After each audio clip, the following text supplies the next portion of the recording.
You know, I go to one of them old-time hellfire and brimstone churches.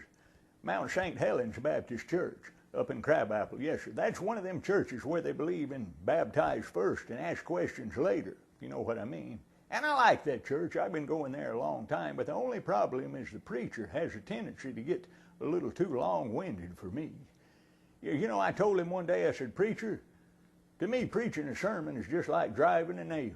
He said, "What do you mean?" I said, "Well, that may be a tough piece of lumber, but I said, once you get it drove in, they ain't no use to just stand there and keep beating on it."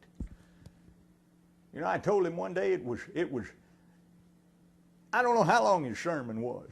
He just kept on preaching and kept on preaching and kept on preaching. Well, finally, I had work to do. I just got up and got my coat and hat and started walking toward the door, and he stopped. He said, "Milton Crabapple, where are you going?" I said, "Well, preacher, I'm going home to mow my hayfield." He said, "Well, if the hayfield is all fired important, how come you didn't mow it before you come to church?" I just told him it didn't need mowing when I come to church. "Yes, sir." I said, "Preacher, anybody ever told you they could just sit and listen to you preach all day long?" He said, "No, they never have." I said, "Well, what give you that idea then?"